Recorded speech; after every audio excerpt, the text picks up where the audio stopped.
Trump మీద దాడి చేసినటువంటి వ్యక్తికి సంబంధించి సరికొత్త విషయాలు కనిపెట్టింది ఎఫ్‌బిఐ.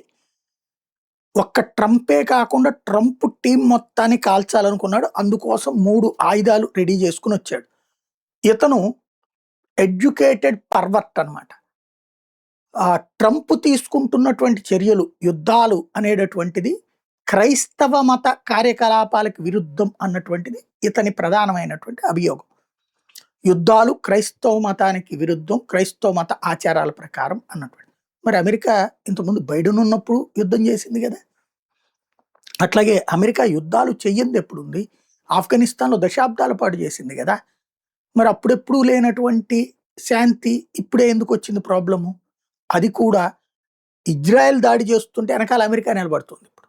మిగతాది రష్యా, ఉక్రెయిన్ యుద్ధం ఇయన్నీ కొనసాగుతుంది. రష్యా మీదేమో అమెరికా దాడి చేయట్లేదు. ఇంకోటి రష్యా క్రైస్తవ దేశమే. ఇజ్రాయెలు యూదులు ఉంటారు గానీ అక్కడ క్రైస్తవత్వం బానే ఉంది. అదే సందర్భంలో ఇప్పుడు దాడి జరుగుతుంది ముస్లిం దేశం మీద. ఇక్కడ కాబట్టి సంథింగ్ పెర్వర్షన్ ఉంది అతని దగ్గర. అవగాహన రాహిత్యం అనాలా? లేకపోతే అతి మేధావిత్వం అన్నా అయ్యుండాలి. తను ఈ దాడికి పాల్పడే ముందు తన కుటుంబ సభ్యులకి ట్రంప్ మీద అసహనానికి సంబంధించినటువంటి తన కారణాలు ఎక్స్‌ప్లెయిన్ చేస్తూ ఒక లెటరే రాశాడట. ఆ లెటర్‌ని ఇప్పుడు ఎఫ్‌బిఐ తీసుకొని విచారిస్తోంది.